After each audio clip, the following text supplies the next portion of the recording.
This is the final session in the lecture series, and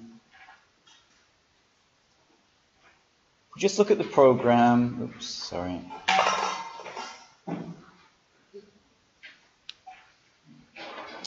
So if we just look at the program for the module, as you can see, we're now in the final session, and we're going to have another look at the case study report, a little bit more information about the submission, and we'll look at some more examples. We did look at some examples right back at the beginning, back in October, but what I want to do is, now that we've gone through the course, is just look at a few more examples and pick up a few specific points, okay? And then at the end of the session, there's some time for any questions, if anybody's got any queries about the submission. Just to look at the dates, the submission date, as you can see from the handbook, is the 30th of January. And that will be a submission to Mole digitally. The submission on Mole is not yet open, so when you look on Mole, there is nowhere to submit yet. That won't be activated until a few weeks' time. From that point, you're free to submit whenever you want.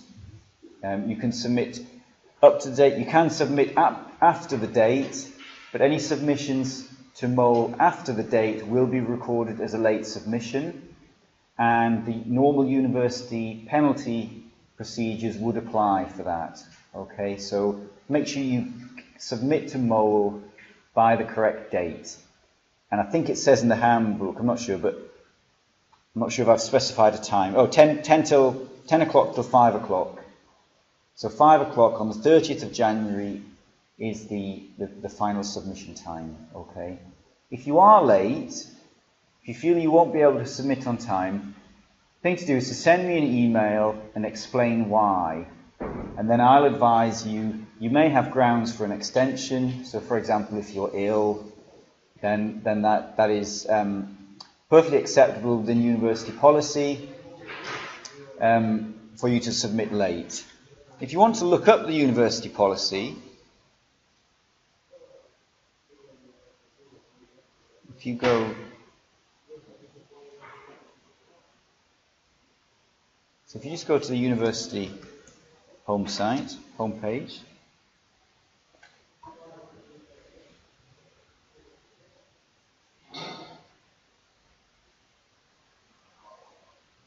and I think if you just search for late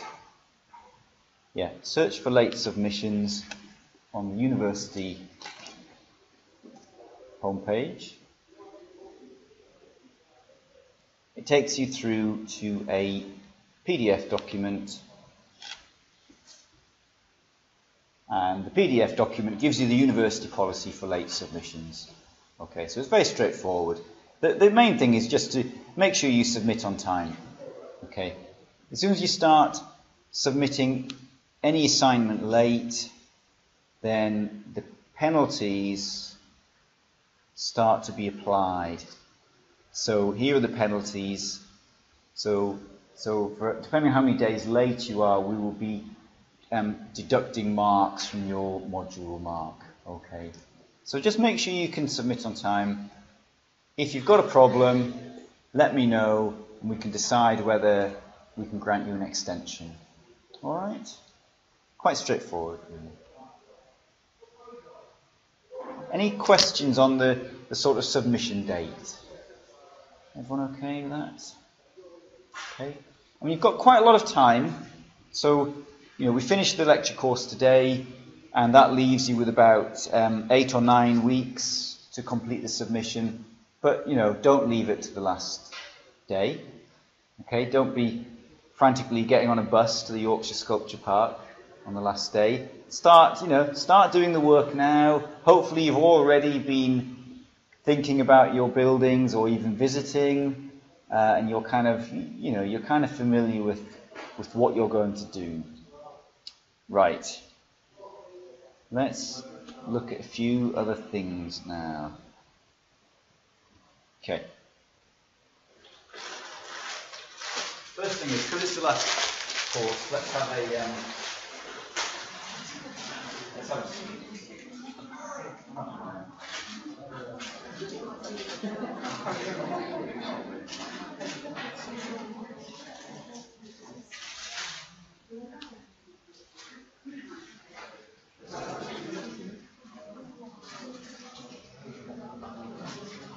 okay. What I'd just like to point you to, the students who are in my studio will be very familiar with this, but for the other students, if you what I'd like to point you to is to my Pinterest page.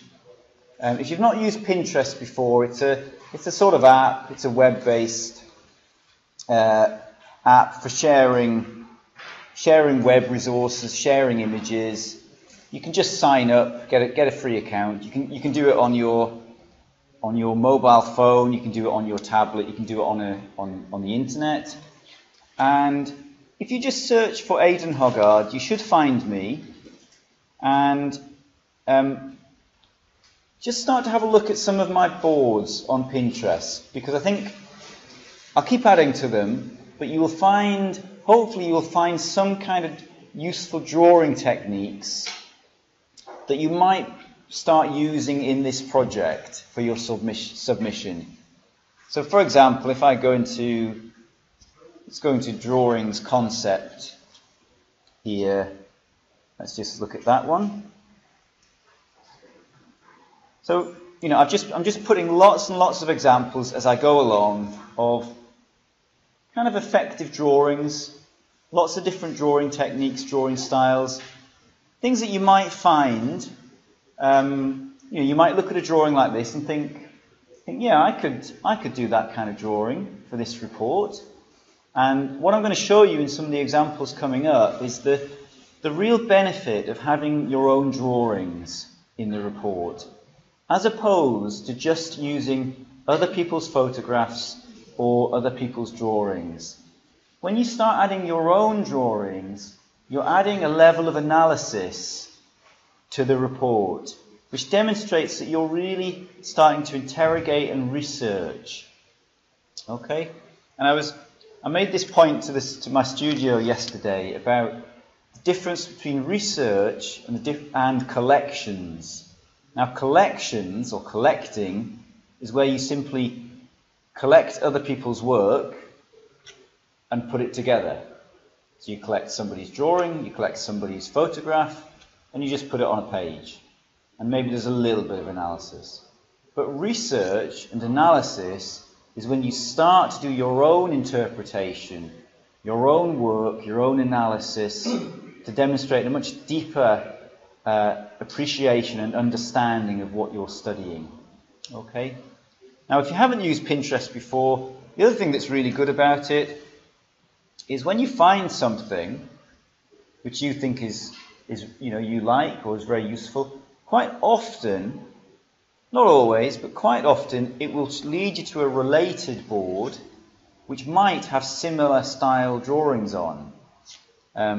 So in this case, possibly not. It's linking back to my own page here. But quite often, it will lead you to another set of references which you might follow and also use as drawing techniques. So I'll just go to one more example maybe. Let's look at this one. So this is environmental concept. Sorry.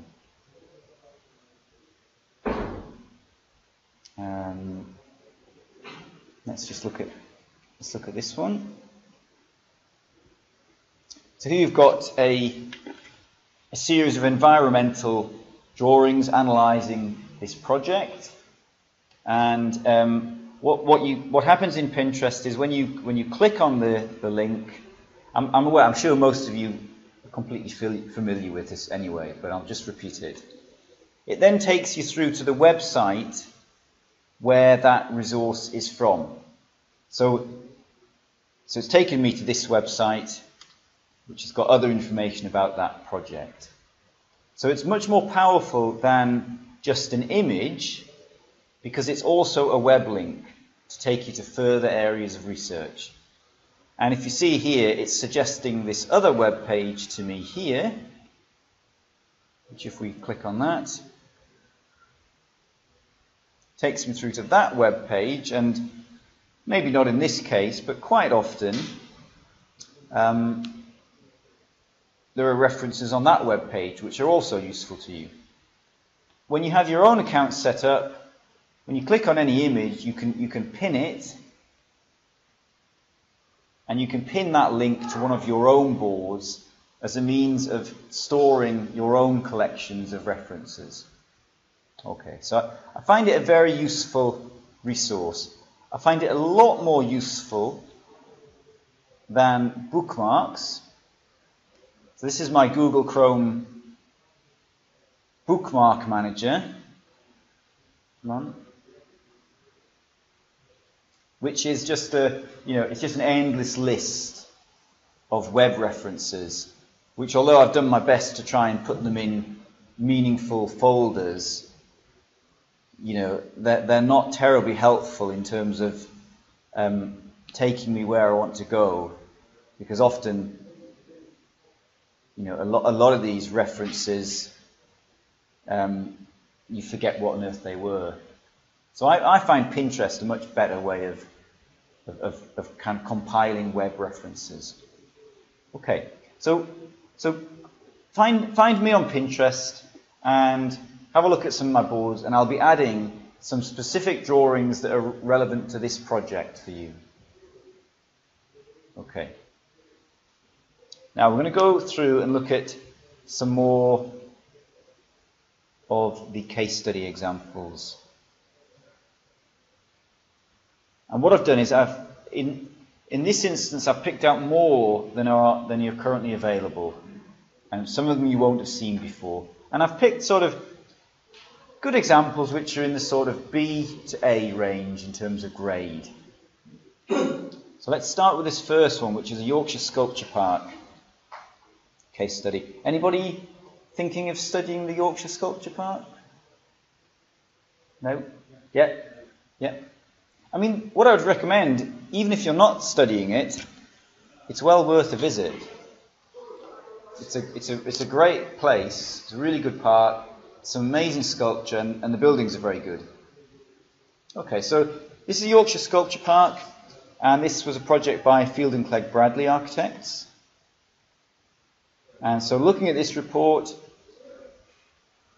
we've got some quite good maps to show us the location. We've got a little bit of history, and we've got a site map.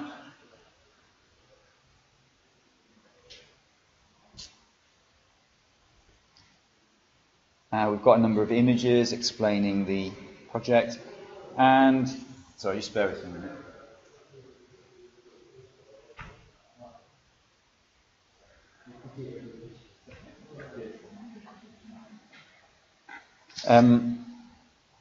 Okay, so we've got the architect's site plan. Now, probably, one comment here is this is more of a collection. They've collected the architect's drawing and they've put it in the report.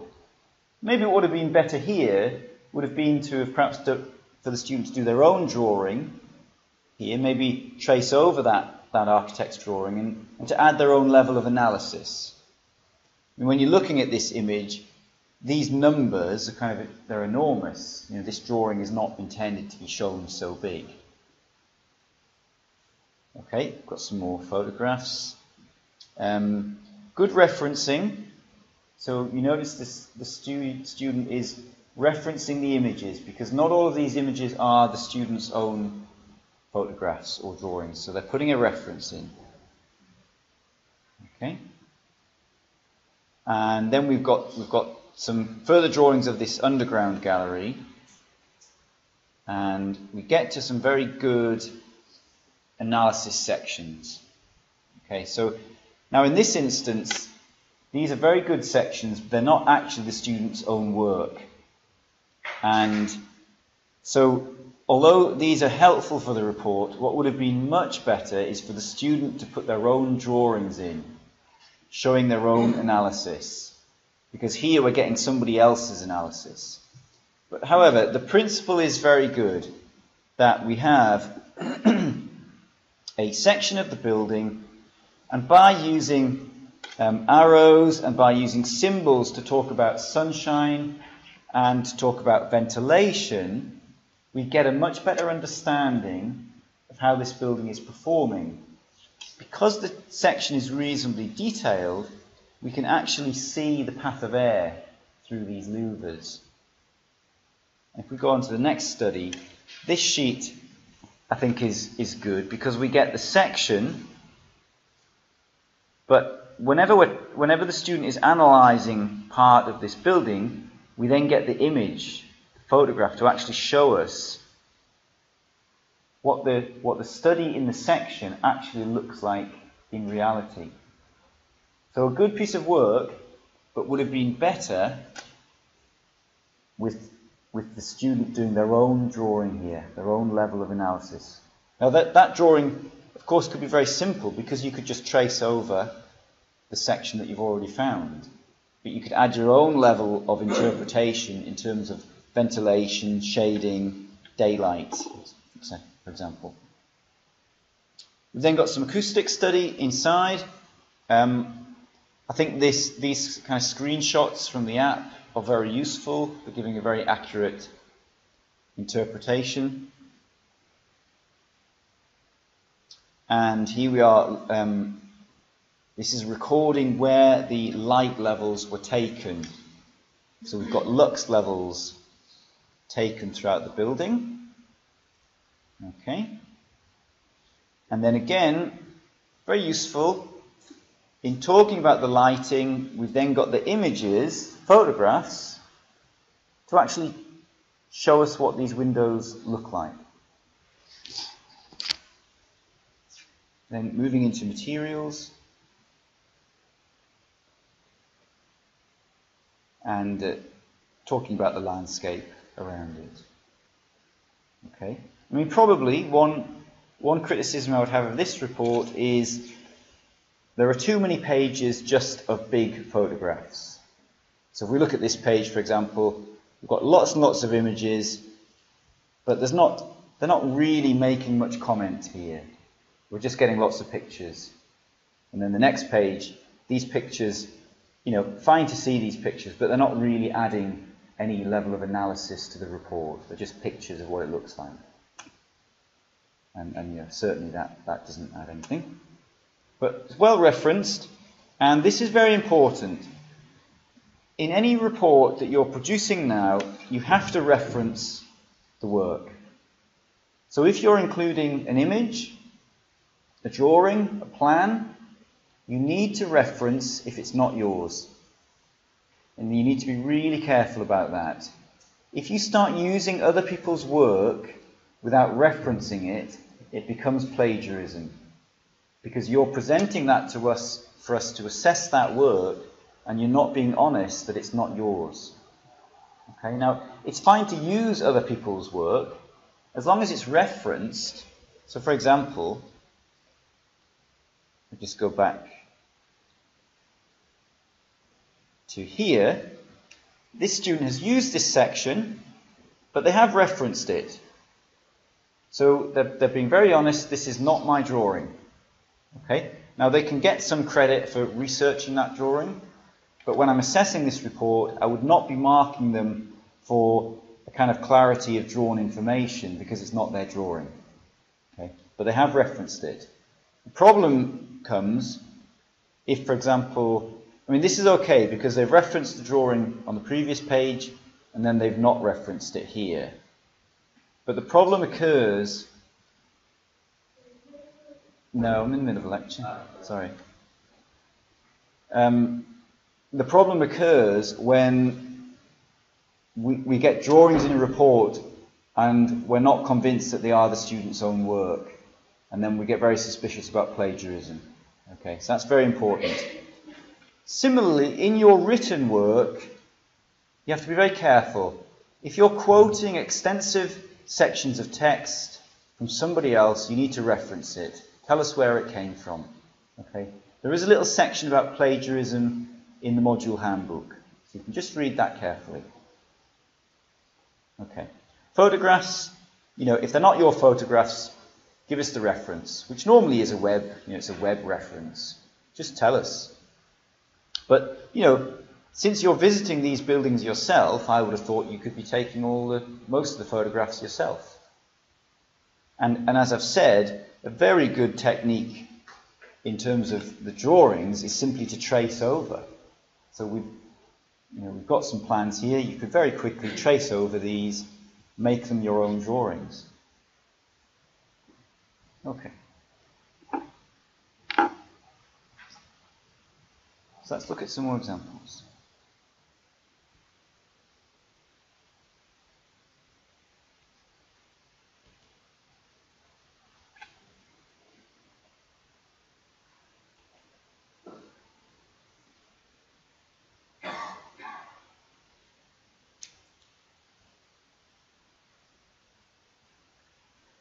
Oh, incidentally, just to point out, because you're submitting on mole, you don't need to worry when you're submitting paper copies in this school, we have a system where you put a barcode on your work, which can be scanned.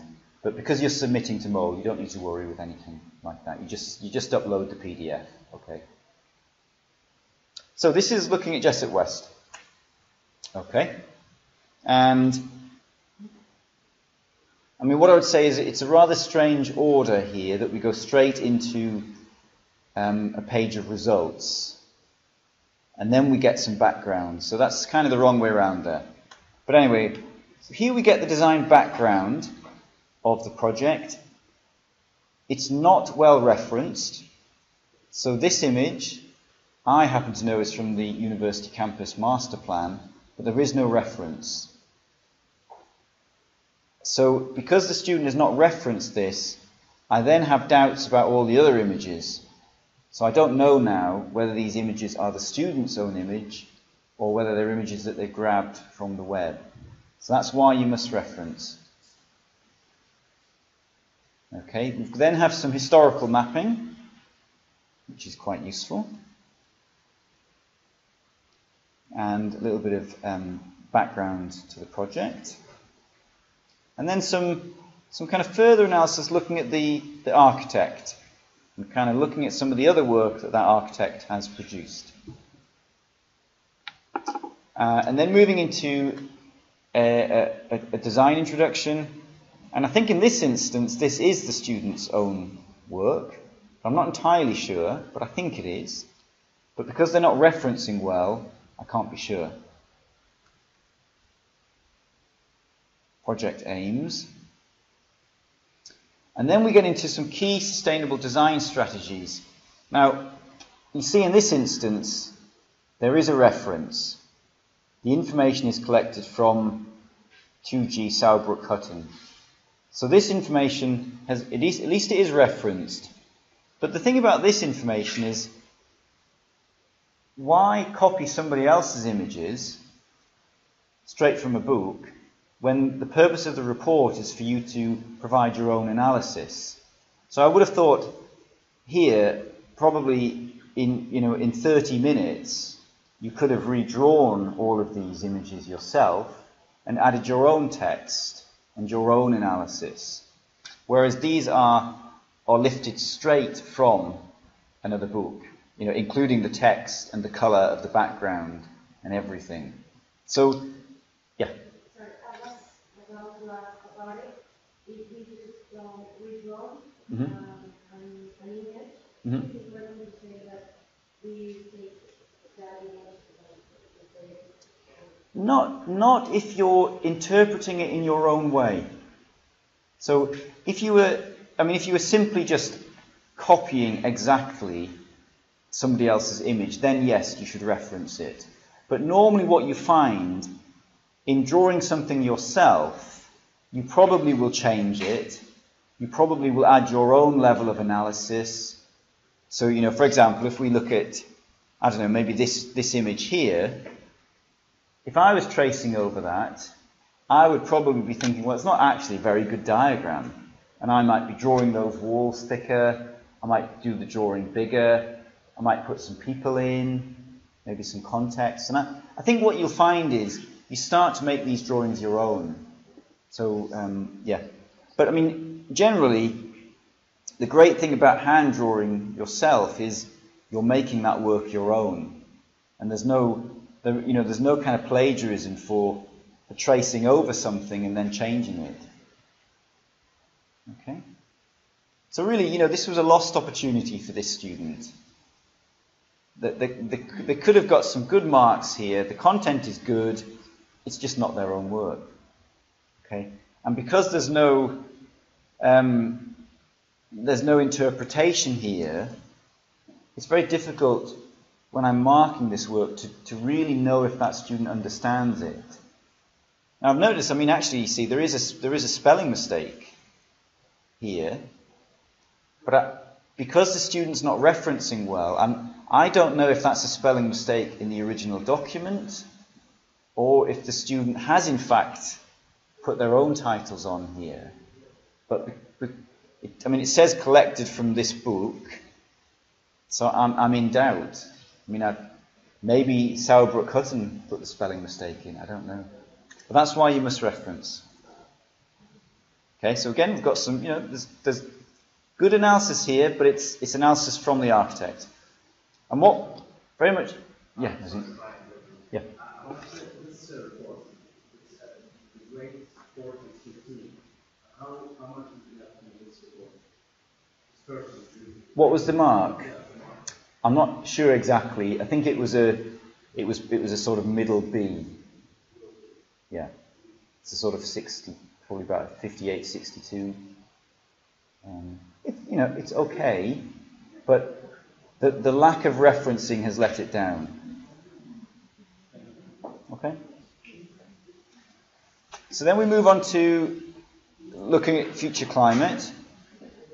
Now, just to explain, here I'm suggesting is a good place for you to be doing your own drawings. However, when you come to information like graphs, data about global climate, there's not really any benefit in you redrawing a climate map, because clearly you did not produce that map. Okay, so you have to make those judgments. Now, what I'll do is going to come out of this report and show you in terms of global climates. I'll just show you a very good place to get some graphs and some information. If you just Google IPCC,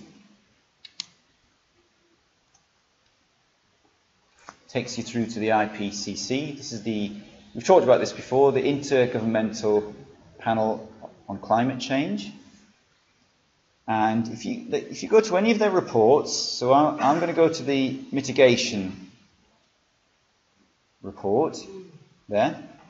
If you go down to quick links here, click on that. This gives you access to download the different chapters of the report, but it also gives you access to all the graphics. And this is freely available for you to use.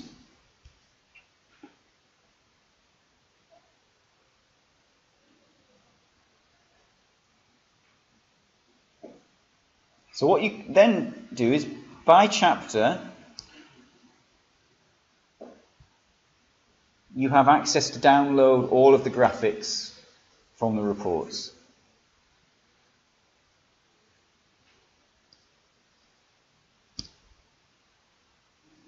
So when you click on the image, you get a preview, and if you go back, you can then download it as a PDF or as a PNG file. Okay, so it's a good place if you want to have a section in your report talking about global climate change. This is the best place to download graphical data. And as I say, there would not be any benefit in you redrawing this information, because you you're not collecting this. You can't you can provide analysis, but you're not really modifying this. But when you're talking about aspects from site where you've actually visited, then I would encourage you to be adding your own drawings. Okay, so just going through this, future climate, daylighting and solar design strategies. Now, I mean, interestingly, this student, although it's not specifically asked for in the brief actually, this student built a model of the project in Revit, and they did some solar analysis of the building, which is kind it's kind of interesting. It adds another level of analysis to the project.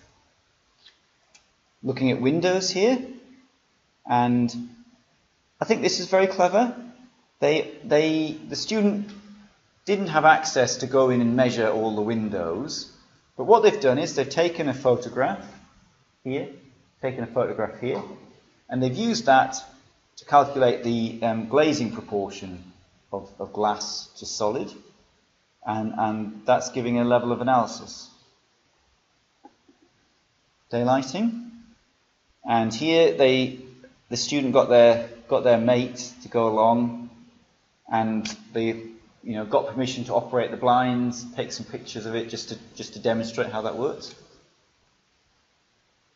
Natural ventilation, okay, quite good, showing us how these work. Again, I mean, this drawing, this is not the student's own drawing. Difficult with that one because it's a very good drawing. Maybe it's quite valid just to use that drawing as it is.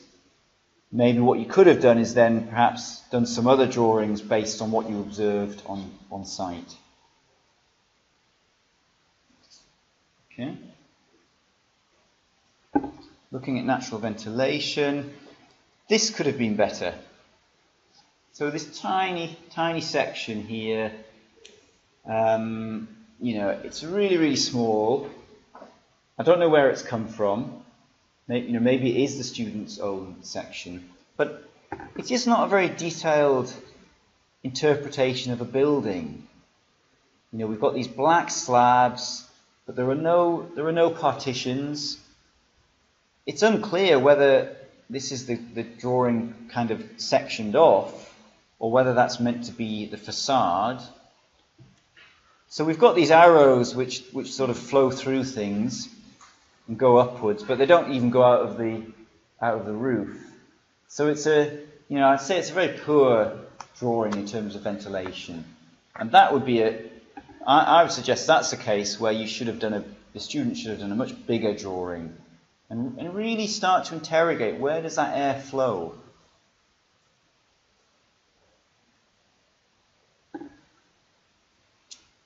Okay, testing thermal comfort. So here they're sort of looking at the reaction of the occupants. Looking at the neighbourhood context. And this is quite good, I think.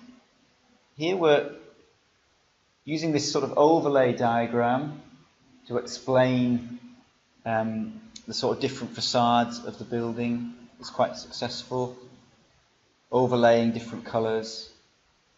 And even this kind of drawing here, where you're not just taking a Google aerial photograph, but you're greying some of it out, you're adding your own diagrams on top of it to make it an analysis.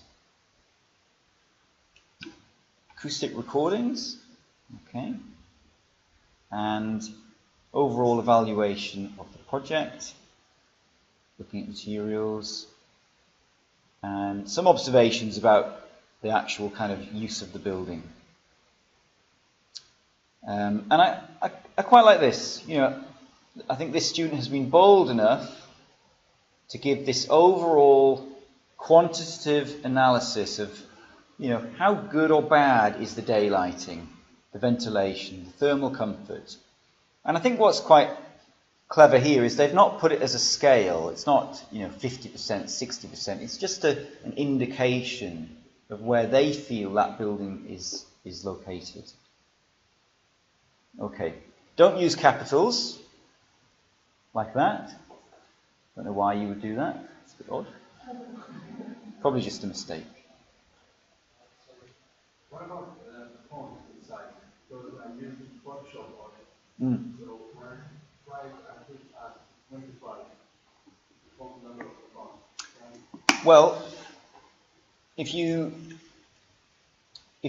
went and got a book from the library and look at it, you'd probably find that font is about 10. Okay, so the problem is, and it's kind of evident here, if you do the text too big, bearing in mind this is an A3 report, if that text is too big, it looks kind of wrong. So it looks like, why have you given us text this big? We don't need that. If you look in, for example, Detail Magazine, El Croquis, Japan Architects, look at those journals. I mean, they've got very good quality printing, but the text is tiny. It's probably like 6 or 7 point text. So, we don't need huge text to read it. I mean, we're viewing this on a screen, but as an A3 document, this text is probably much too big. Okay. I mean, the thing to do is just go and get some books out of the library. Go and get some nice design books, nice architecture books. And just get a look and sort of get a feel for how are people laying out text and image. Okay, just look at a few more examples.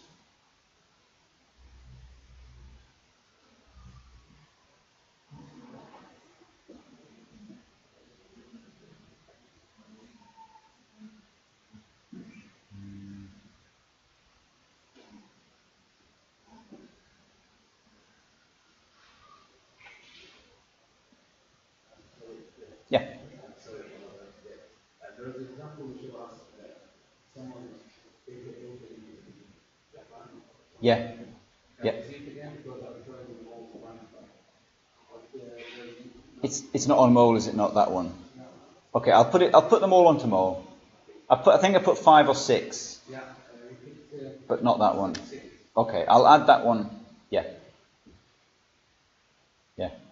I mean, let's just have a show of hands. Is anybody thinking of doing a project which is not one of the ones that I've suggested? Yeah? Okay, great. Fine. I'll wait. Okay.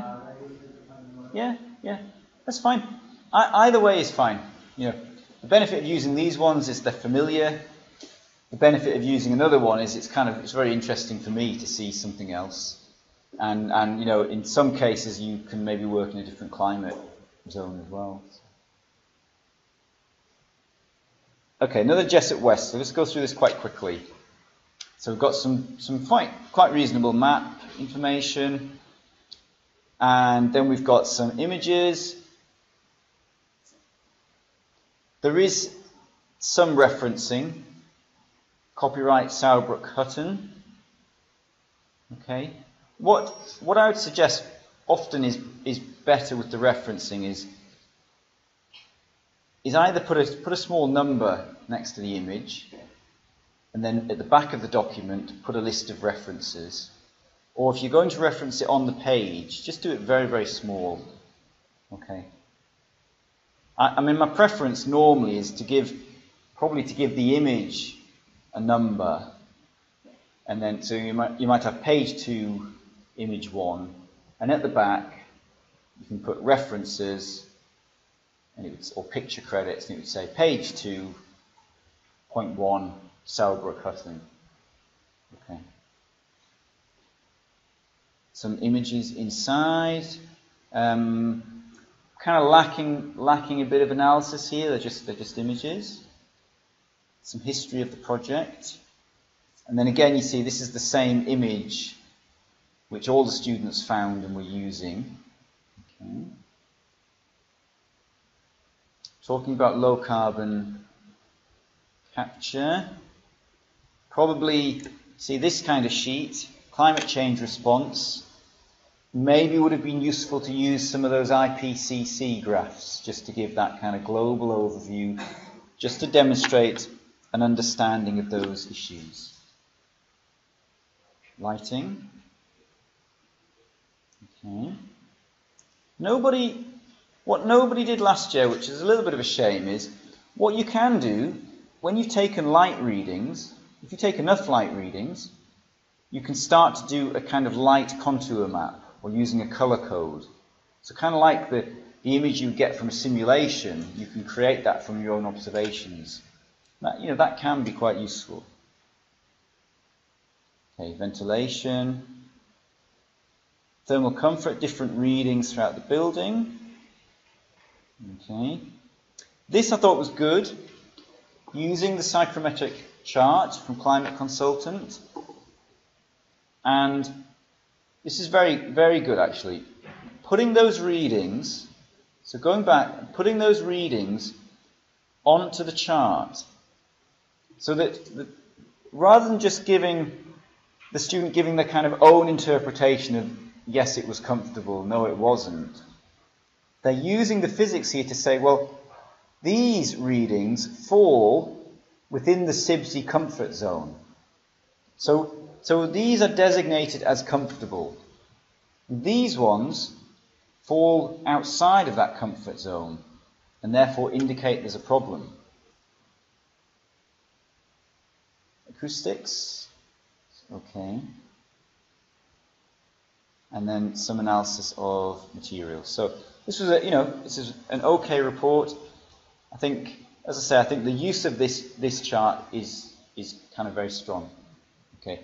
Very important that you are referencing these more kind of national metrics or global metrics for comfort, and not just providing your own, we want your own interpretation, but not just your own interpretation. Okay. Right. I'm not going to go through any more because we're kind of running out of time, but I just wanted to pick up on a few key issues there. The kind of probably the two main issues that I'm reinforcing today, which I think I didn't reinforce strongly enough earlier on, are correct use of referencing. So that's really critical. If it's not your work, reference it. It's fine to use other people's work, but you must reference it. If you can make it your own work by for example, redrawing, relabeling, you can add your own analysis, which makes it yours, and that's much stronger. Okay, and then the other aspect is this idea about your own drawings. So I encourage you to do some drawings in this report. Now they can be quite quick.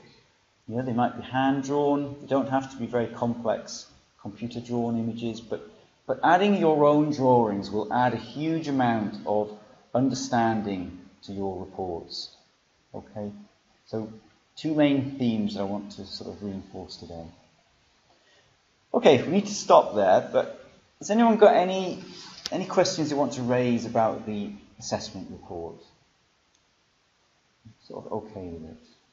Okay, who's got the sweets? All gone? All gone? Wow. Amazing. Okay, so you've got until 30th of January. I'm not asking for draft submissions. Okay, I'm afraid we don't have time in a module like this for you to submit a draft for me to comment on and give back to you. But if you have any queries, please let me know. Or if you want me to check something, let's say you've put an example sheet together and you're just not sure if it's quite right, send me through a JPEG or a PDF by email and just ask me the question. Aidan, do you think this layout is appropriate? Is this means of representing the data? Is that kind of a good way of doing it? And I'm happy to respond like that. Okay, but we don't typically in a short module like this ask for a sort of draft submission and then a final submission. There's no time for that. Okay, you can't submit yet. It won't go on live on Mole, so if anyone's already finished it, you've just got to wait. All right, thanks for your concentration.